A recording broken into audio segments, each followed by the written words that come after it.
Hello students, in this video we are going to cover up the 7th chapter of your English literature book, that is Old Proverbs Made New. Before getting into the chapter, we should discuss what is proverb and idioms. What are proverbs or what are idioms? Side by side I am giving the meaning.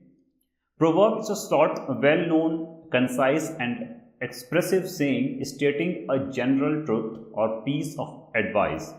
Mostly proverbs have their cultural origin and their meaning depend upon cultural context. Their meaning is figurative. Okay. Now coming to the idioms, an expression whose meaning is different from the meaning of the individual word in it. Idiom also have their cultural origin and their meaning depend upon cultural context and they have their figurative meanings. So, what is the basic difference that you can see through the definition? Actually, you cannot see any difference. They are almost the same thing when you look at it from above. But when you go into deep, you will see the difference. For that, you have to see the examples. Examples ko dekho. There is no such things as a free lunch. It's a proverb. A picture is worth 1,000 words. It's also a proverb. Beggar can't be choosers. It's also a proverb. Action speaks louder than words. It's a proverb. Practice makes perfect. It's a proverb. Two wrong don't make a right. It's also a proverb. Now see some examples of idioms, and I have just written the meaning in black and the colored one is the idiom. That you have to see. In a nutshell, it's an idiom. Its meaning is expressed in few words. In a boat, in the same boat. In the same boat. In a similar situation is the meaning, and in the same boat is the idiom. Hit the sack is the idiom, and the meaning is go to bed. Get in shape, to exercise, to be physically fit. ये इसका meaning है. Hang in there, do not give up. ठीक है, so these are the meanings. Now you can notice that with the idioms I have written the meaning, but with the proverbs I have not written any meaning, because you can easily understand by reading the proverbs that what does it mean or what is the sense that it is giving. You can easily understand the sense. Why? Because they are complete sentences. Proverbs are complete sentences. They are meaningful, complete sentence.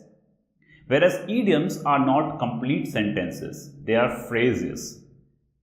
They do not make any complete sentences. So, they do not make any complete meaning unless and until you do not know the meaning of it. Okay? So, this is why proverbs and idioms are different. This is where the proverbs and idioms are different, I must say. The proverb, there are two differences that I have highlighted here at the bottom. That is, proverb is a complete meaningful sentence in itself and idiom is a phrase and have their own meaning. Idioms जो होते हैं वो phrases होते हैं और उनकी खुद की अपनी एक meaning होती है. लेकिन proverbs जो होते हैं वो complete sentence होते हैं. So you can understand the meaning of it easily. ठीक है, तो उनका कोई स्पेशल मीनिंग नहीं होता, जो वो लिखा हुआ है वही उसका मीनिंग है. ठीक है, लेकिन ईडियम्स में ऐसा नहीं होता. ईडियम्स जो लिखा हुआ है उसकी मीनिंग उससे बहुत अलग होती है. You may need to memorise the meaning of the idiom and that is the reason you have to memorise the meaning of the idioms. कुछ ईडियम्स ऐसे हो सकते हैं जो आपको इजीली समझ में आ जाएं, और why? Because you can understand it, क्योंकि आप पहले कभी ना कभी उस ईडियम को सुने होंगे या फिर आपने कभी ना कभी उस रेफरेंस को कहीं ना कहीं पढ़ा होगा. तो because of that references that you have had in your mind from the earlier knowledges that you can understand the meaning of the idioms. Unless you have that previous knowledge, you cannot understand the meaning of the idioms. ठीक है, but in the case of proverb you can easily get the meaning of the proverb or the sense that it is giving. ठीक है, तो यही basic difference होता है proverb और idioms के बीच में. I hope you all have understood it. If you have not understood, then you can ask me the question again in the WhatsApp group or in the comment section. तो this is what the proverb and idioms are basically, ठीक है। They both have the figurative meanings, figurative meaning होते हैं, exact आपको meaning नहीं मिलेगा, लेकिन idioms की मीनिंग आपको याद करनी पड़ती है, प्रोवर्ब्स की मीनिंग आपको याद नहीं करनी पड़ती है, ठीक है। And they both have cultural contexts, कहीं ना कहीं से जहाँ से उसका ओरिजिन हुआ है वहाँ से ही कल्चरल ओरिजिन होता है, जहाँ से भी, जिस जगह से भी ये प्रोवर्ब उठकर आया है, जिस जगह से भी ये इडियम्स उठकर आए हैं, ठीक है, वहाँ से ये अटैच्ड होते हैं, ठीक है। स्पेशली अगर आप इडियम्स की बात करो तो they are very much attached with the cultural origin where they come from, ठीक है। वहाँ से ही उसकी मीनिंग है, जब तक आप उसका रेफरेंस नहीं समझ पाओगे आप उसकी मीनिंग नहीं समझ पाओगे, ठीक है। लेकिन प्रोवर्ब्स काफ़ी हद तक यूनिवर्सल होता है उसका मीनिंग, और आप उसको ईजिली समझ सकते हो। Okay then, so we should go to the chapter now, ठीक है। What is the chapter about, why the chapter's name is old proverb made new, ठीक है। So we are here on the chapter and this is the brief introduction, ठीक है। तो concerned lesson is the essay, जो हम lesson पढ़ने जा रहे हैं ये लेसन एक एसे है, this lesson is a essay and it's written by Stephen B Leacock. Stephen B Leacock ने इस एसे को लिखा है एंड ये चैप्टर जो है इसी एसे का के ऊपर बेस्ड है। एंड इस एसे का नाम है an old proverb made new. In this essay Leacock discusses some proverbs that he thinks have lost or are changed in terms of its meaning from the past when it was actually used for the first time, ठीक है। तो लीकॉक का ऐसा मानना है, लीकॉक की अपनी एक पर्सनल व्यू है, अपनी खुद की कोई पर्सनल अंडरस्टैंडिंग है, जिसके वजह से वो बोलते हैं कि बहुत सारे ऐसे प्रोवर्ब्स हैं, there are many proverbs that have lost their meaning और have changed their meaning from the past. जिस समय वो बने गए थे, जिस समय, जैसे कि मैंने बताया कि जो प्रोवर्ब्स होते हैं वो कल्चरल ऑरिजिन से जुड़े हुए होते हैं, पास्ट में कभी निकल कर आए होंगे। Now at the present time, at the present scenario, ठीक है, many things have changed from the past but the proverbs from the past are still in use and there where Stephen B Leacock is interrupting, okay. So he says they are precisely the converse in the current scenario. वो बोलते हैं कि वो आज के current scenario में ऐसे बहुत सारे प्रोवर्ब्स हैं जिनकी मीनिंग जो है वो कंप्लीटली उल्टी हो चुकी है, ठीक है। जो मीनिंग था उसका बिल्कुल उल्टा हो चुका है आज के डेट में, तो वो बिल्कुल भी सिचुएशन में बैठता ही नहीं है, ऐसा लीकॉक बोलते हैं। लीकॉक says that this proverb were made in the old days by old wise man, ठीक है। जो प्रोवर्ब, लीकॉक बोलते हैं कि जो प्रोवर्ब्स थे, जो पुराने प्रोवर्ब्स हैं, ये बहुत ही पुराने समय में बनाए गए थे, पुराने समय, ओल्ड समय में बनाए गए थे और ओल्ड वाइज मैन के द्वारा बनाए गए थे। उन लोगों ने बनाया था इसे, ठीक है। ओल्ड वाइज मतलब जो उम्र दराज लोग होते हैं, जो बहुत ज़्यादा एक्सपीरियंस्ड होते हैं, लाइफ को देखे होते हैं, ठीक है। उन लोगों ने इन प्रोवर्ब्स को बनाया था। From the time when people never moved more than a mile और अ हाफ फ्रॉम होम और were all afraid the dark. वो समय था जिस समय ये प्रोवर्ब बने थे, उस समय लोग जो थे वो ज़्यादा मूव नहीं करते थे एक जगह से दूसरी जगह पे, इवन एक माइल भी मूव नहीं करते थे, और a half from their home. ज़्यादातर लोग जो थे वो अपने घर पे ही रहा करते थे, घर पे ही रह के काम करते थे, खेती बाड़ी होती थी, खेती बाड़ी में काम करते थे, ठीक है, या कैटल पाल लिए, जो गाय या फिर कुछ भी, ठीक है, इस तरह से घर में कुछ भी पाल लिए, और उनके जो ऑक्यूपेशंस होते थे वो विद इन होम ही होते थे और विद इन फैमिली होते थे। तो वो लोगों को बाहर जाने की ज़रूरत नहीं पड़ती थी और वही सिचुएशन में, एक ही सिचुएशन में रहते थे वो। इनफैक्ट रात को भी वो घर से बाहर नहीं निकलते थे, because at that time lights तो होते नहीं थे, रात को अंधेरा होने के बाद वो बाहर नहीं निकलते थे, घर के अंदर ही रहते थे। They were afraid of dark and they have not seen motor vehicles और कंप्यूटर्स। उस समय मोटर व्हीकल्स और कंप्यूटर्स तो थे नहीं, वो लोग उस समय लोग पैदल ही ट्रैवल किया करते थे, और ये भी रीज़न था कि वो ज़्यादा दूर कहीं जा नहीं सकते थे, तो अपने घर के आसपास ही कहीं ना कहीं रहते थे वो। तो उस समय के उस सिनेरियो में, उस सिचुएशन में जो प्रोवर्ब्स बनाए गए होंगे, वो प्रोवर्ब आज इस सिचुएशन में, करंट सिनेरियो में कैसे फिट बैठ सकते हैं, ऐसा लीकॉक का कहना है। बिकॉज आज मोटर व्हीकल्स हैं हमारे पास, आज लोग एक जगह से दूसरी जगह बहुत ही ईजिली ट्रैवल कर लेते हैं, लोगों के पास कंप्यूटर है, लोगों के हाथ में नॉलेज है, इंफॉर्मेशन है, but at that time it was not there. तो how the proverb made at that time can make a same meaning at the current scenario? This is the question that he is asking. How can proverb made by those who were not aware of the fact and development in future can be relevant even today? तो वो लोग जो उस समय proverb बना रहे थे या बनाए थे, वो आज के करंट सिनेरियो के बारे में, अपने फ्यूचर के बारे में बिल्कुल भी नहीं जानते थे, उस फैक्ट के बारे में. They were not aware of that fact. तो then how the proverb made by them can be relevant even today? ठीक है, तो ये लीकॉक का क्वेश्चन है. लीकॉक क्वेश्चन पूछते हैं कि कैसे उस समय के बनाए गए प्रोवर्ब्स आज इररिलेवेंट हो सकते हैं, आज उनका रेलेवेंस हो सकता है. ठीक है, he is asking question and we are all repeatedly using those proverbs without realising how hopelessly we are now off the track. And he says कि आज भी हम उन प्रोवर्ब्स को यूज कर रहे हैं बिना ये रियलाइज किए कि उनकी आज वो मीनिंग है भी या नहीं, या फिर उनका मीनिंग कंप्लीटली चेंज हो चुका है, लेकिन फिर भी आज भी हम उस प्रोवर्ब को यूज कर रहे हैं. तो ये बेसिकली थीम है इस चैप्टर का. और इन दिस चैप्टर ही, और बोलना चाहिए ऐसे, लीकॉक हैज यूज्ड और has taken almost 8 proverbs and he just opposed it, and he has given his own reasons why he is opposing that proverbs. क्यों उस proverb को वो oppose कर रहे हैं, क्यों वो उस proverb के खिलाफ हैं. ठीक है, उसका रीजन देते हैं वो. तो कंप्लीटली 8 proverbs वो इस चैप्टर में यूज करते हैं और उन्होंने लिया है अपनी बात को प्रूव करने के लिए, जो वो बोल रहे हैं इंट्रोडक्शन में, कि पुराने प्रोवर्ब्स जो हैं वो आज उनकी कोई सेम मीनिंग नहीं है. तो इस बात को प्रूव करने के लिए उन्होंने कुछ 8 प्रोवर्ब्स लिए हैं और उनको वो गलत प्रूव करते हैं. ठीक है, अपनी बात को प्रूव करने के लिए. Now this chapter is completely based on this.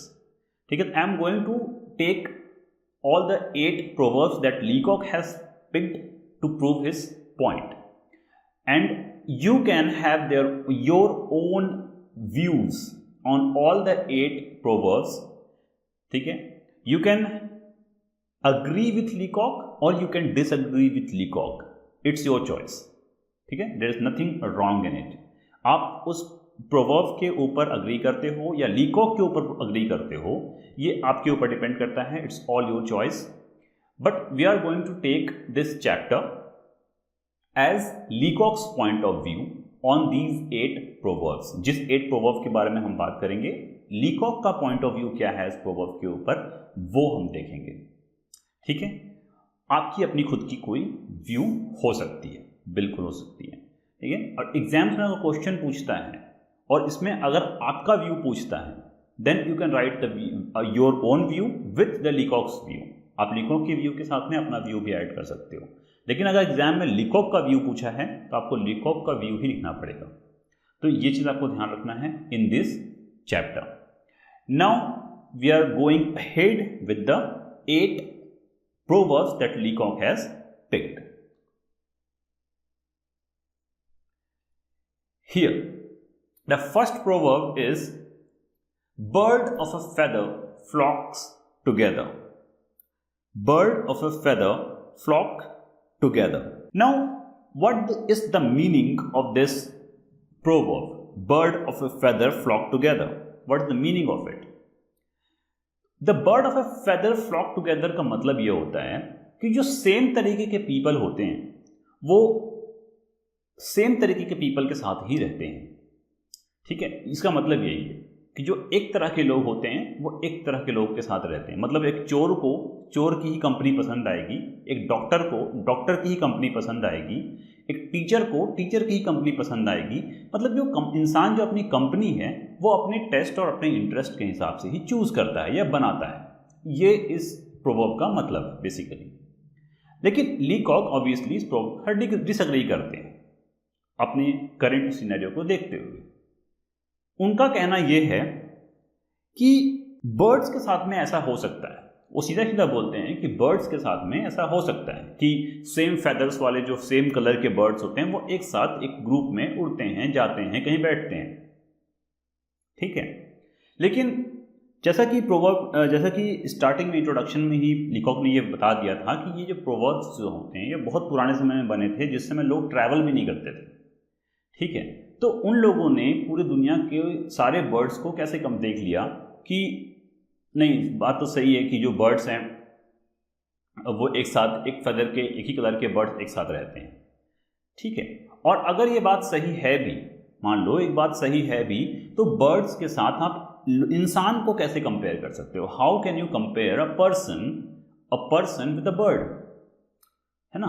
Bird की जो कैरेक्टरिस्टिक्स होती हैं कि वो सेम फेदर्स के साथ में सेम जगह पे रहते हैं, लेकिन एक इंसान ऐसा जरूरी नहीं है। और लीकॉक नोटिस भी करते हैं कि notice this too in the people that different occupation और डिफरेंट टेस्ट और इंटरेस्ट के लोग भी एक दूसरे के साथ में रहते हैं। ऐसा नहीं है कि जो डॉक्टर है वो डॉक्टर के साथ ही दोस्ती करेगा। एक डॉक्टर का दोस्त एक लॉयर भी हो सकता है, एक लॉयर का दोस्त एक बिजनेसमैन भी हो सकता है, ठीक है। तो यहाँ पे लीकॉक इस बात को साफ साफ गलत बोल देते हैं, ठीक है। तो if you are reading the chapter you will get some different points to prove it, but basic जो क्रक्स है, जो लीकॉक बोलना चाहते हैं वो यही है इस प्रोवर्ब के बारे में, ठीक है। और अगर चैप्टर को रीड करते वक्त कोई भी प्रॉब्लम आती है, कोई पॉइंट, कोई लाइन, तो you can easily ask the meaning of the line by quoting it, ठीक है, इन द व्हाट्सएप और in the comment section. Quote the line and ask the meaning of it, ठीक है। तो basically the Leacock mean to say that you can not, first of all you can not compare bird with a person. अगर persons की बात करें तो वो लोग आराम से, मतलब वो लोगों की जो टेस्ट होती है, वो लोग जो होते हैं अलग अलग ऑक्यूपेशन में, क्रॉस ऑक्यूपेशन में भी फ्रेंडशिप्स करते हैं, ठीक है। तो ये है बेसिकली लीकॉक का कहना यहाँ पे। सेकेंड प्रोवर्ब जो लीकॉक ने यूज किया है वो है a rolling stone gathers no moss. A rolling stone gathers no moss, इसका मतलब होता है a person who does not settle in one place will not accumulate wealth और स्टेटस और रिस्पॉन्सिबिलिटीज और कमिटमेंट, ठीक है। अगर इसका लिटरल मीनिंग देखेंगे, rolling stone gathers no moss कहने का मतलब ये है कि एक पत्थर जो एक जगह से दूसरी जगह लुढ़कती रहती है या घूमती रहती है, उसके ऊपर काई नहीं जमती। मॉस का मतलब होता है काई, ठीक है, MOSS। मॉस का मतलब होता है काई, है एल्गी जो जमते हैं पत्थरों के ऊपर, आप देखोगे बस बारिश के मौसम में जम जाता है हरा कलर का।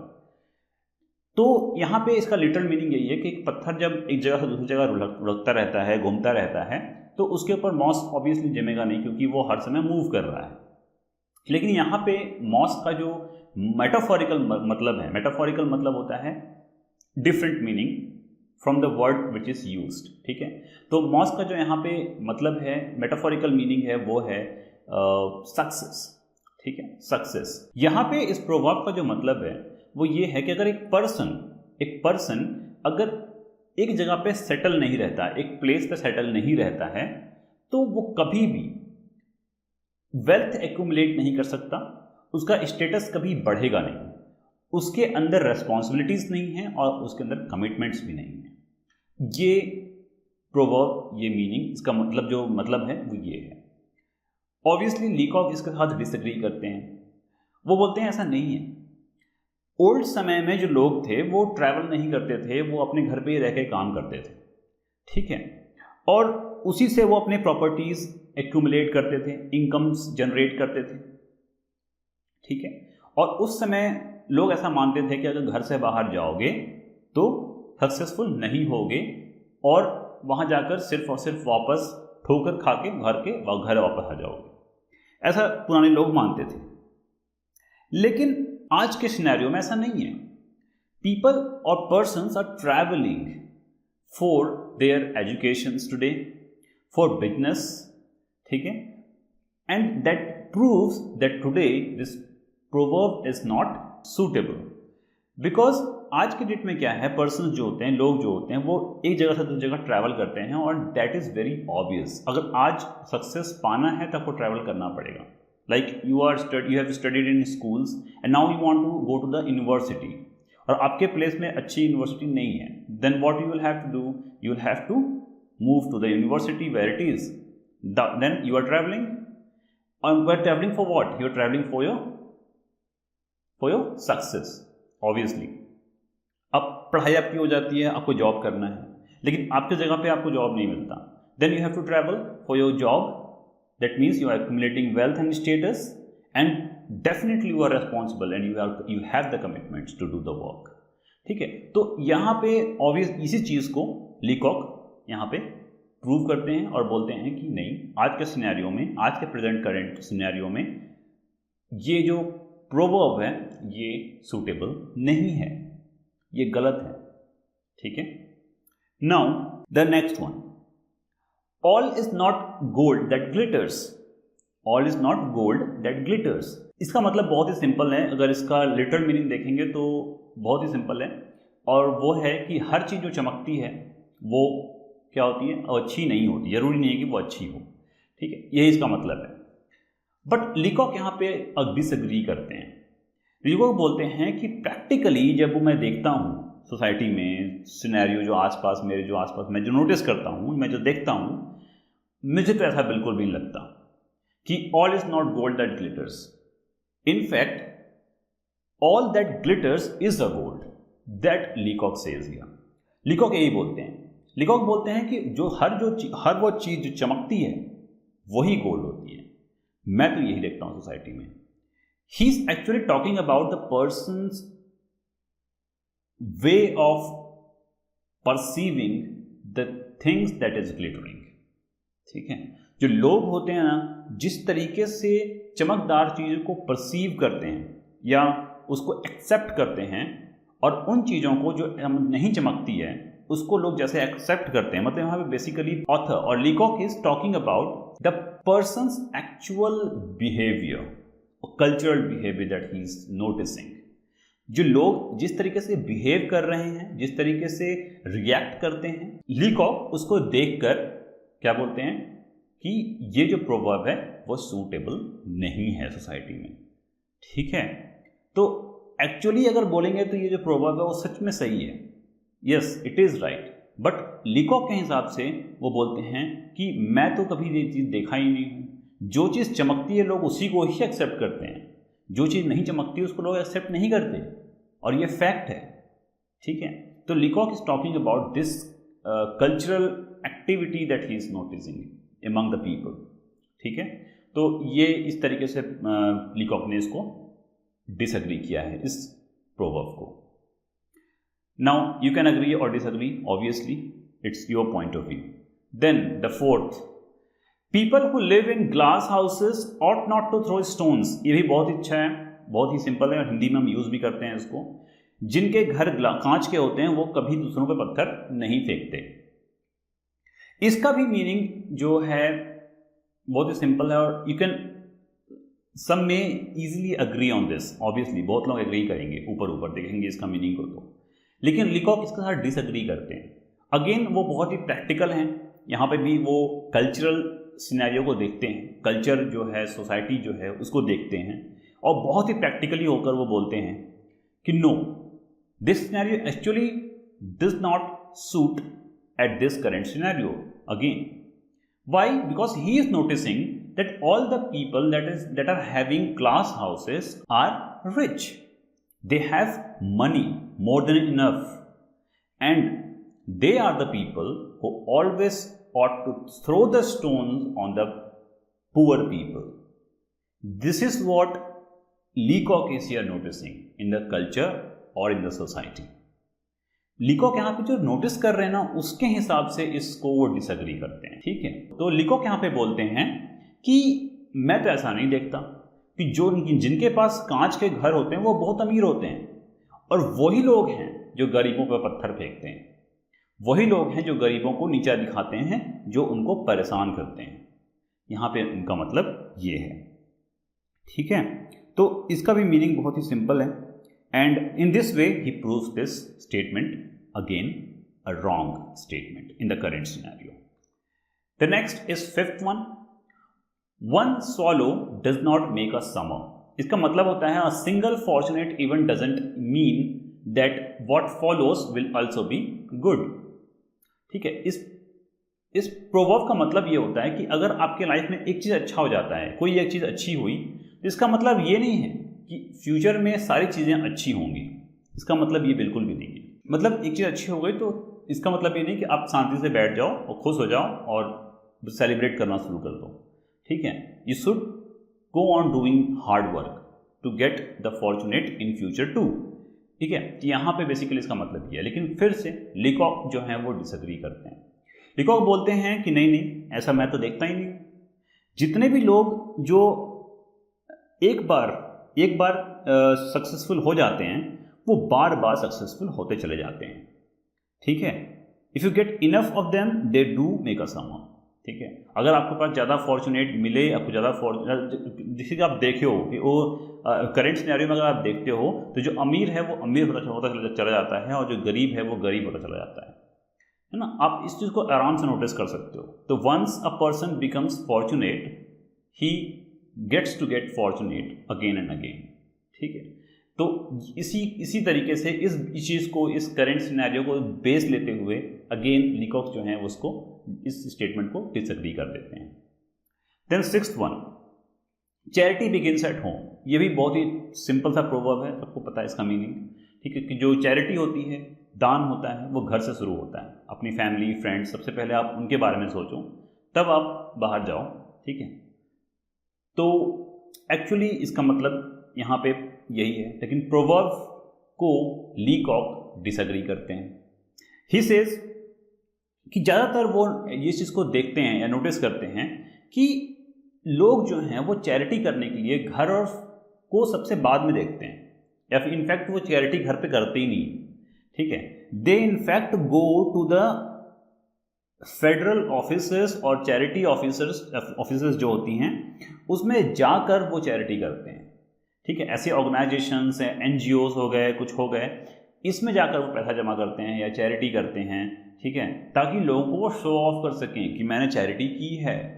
ठीक है, मेरे पास इतना पैसा है and I have given some money to the needy, और ये चीज़ वो दिखाने के लिए करते हैं। अगेन यहाँ पे जो ऑथर हैं वो प्रैक्टिकल और करंट सिनेरियो और कल्चर को देखकर इस चीज़ को क्या करते हैं, डिसएग्री कर देते हैं फिर से।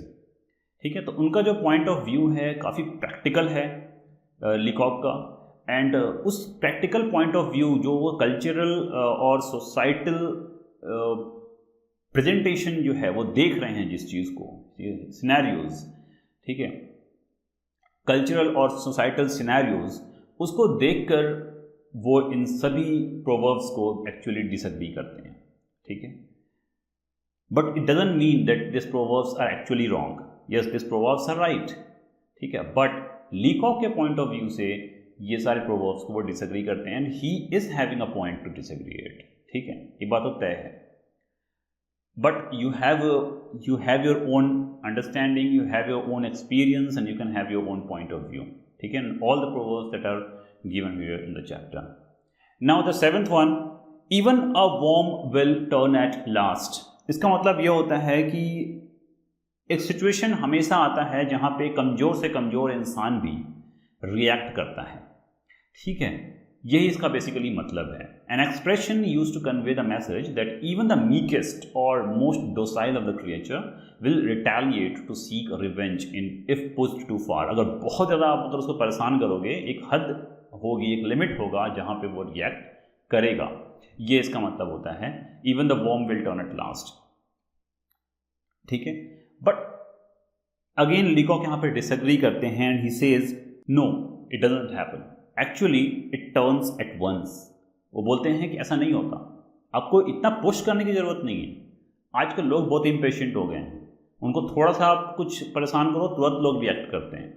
ठीक है, तो ये करंट सिनेरियो हो। Yes, people are now more than aware, now they are getting every knowledge information very easily, they are more aware of everything, they are more aware of their own rights, ठीक है, their own emotions, and now they react very easily and at once. ठीक है, तो this is what the author, he is here explaining, or here is giving his point to disagree this statement again. ठीक है, तो this is what he says कि wrong, it turns at once immediately, it never waits. ठीक है, अब वो wait नहीं करते. ठीक है. Then the last one, a bird in hand is worth two in the bush. ठीक है, तो इसका बेसिकली मतलब ये होता है कि एक बर्ड जो आपके हाथ में है, एक चिड़िया जो आपके हाथ में है, वो ज़्यादा कीमती होती है उससे जो आपसे दूर किसी घोंसले में बैठी हुई है या झाड़ के अंदर छिपी हुई है. ठीक है, तब भी जब वो दो हों और आपके हाथ में सिर्फ एक बर्ड हो. मतलब अगर आपके हाथ में एक बर्ड है और एक आपके सामने एक बुश है और उसमें दो बर्ड्स हैं, तो उन दोनों में से कीमती कौन सा है? आपके हाथ वाला. That means you should always go for the certain thing first. ठीक है, and then the uncertain. You should never lose the certain thing for the uncertain. मतलब जो फिक्स है, जो आपके हाथ में है, उसे कभी भी आपको नहीं खोना चाहिए उस चीज़ के लिए जो आपके हाथ में नहीं है. ठीक है, तो इसका मतलब बेसिकली यही है. लेकिन poet again is disagreeing with this statement. वो डिसअग्री करते हैं. वो बोलते हैं कि a bird in a good restaurant is worth 10 of either of them. ठीक है, एक बर्ड अगर रेस्टोरेंट में रखा हुआ है, रेस्टोरेंट ऑब्वियसली मतलब जहाँ पे नॉन वेज मिलता है, ठीक है, तो उस रेस्टोरेंट में एक बर्ड की कीमत उतनी होगी जितनी बाहर उस बुश में दो बर्ड्स की भी नहीं होगी. ठीक है, तो यहाँ पे भी वो बिल्कुल प्रैक्टिकल हैं. ठीक है, तो अगर आपको एक बात समझ में आएगी तो here Leacock is not actually disagreeing with the statement और the meaning of the statement. He is standing with the meaning of the statement. वो स्टेटमेंट की जो मीनिंग है, जो क्रक्स है, जो सेंस है, उसके साथ वो स्टैंड करते हैं. लेकिन जो प्रोवर्ब है उसके साथ वो स्टैंड नहीं करते. बिकॉज प्रोवर्ब बोलते हैं कि प्रोवर्ब का जो आज के डेट में मीनिंग है वो बदल चुका है.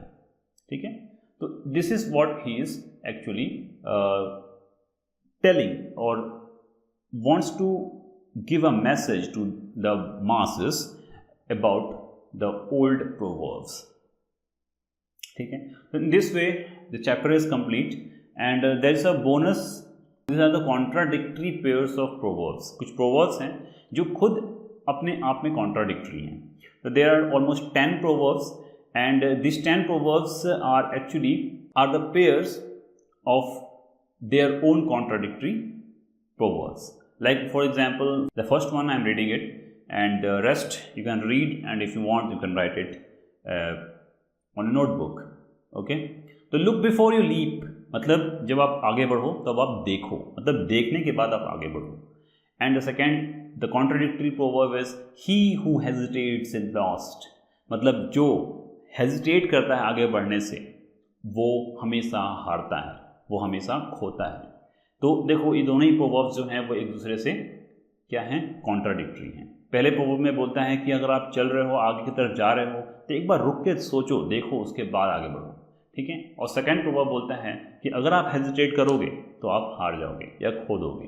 तो आपको हेजिटेट नहीं करना चाहिए, इनफैक्ट आपको आगे बढ़ते रहना चाहिए. तो देखो ये दोनों ही प्रोवर्ब्स एक दूसरे के कॉन्ट्राडिक्टरी हैं. In this way all the 10 proverbs are contradictory, all the 10 pair of proverbs are contradictory. So read it, it's for your interest, and if you want then you can write it on your notebook too. In this way I have completed the chapter, and then I hope you all have understood it. If you have not understood, see the video again, and if you have a problem, put your question in the comment section or in the WhatsApp to me. In this way I'll be signing off. Goodbye.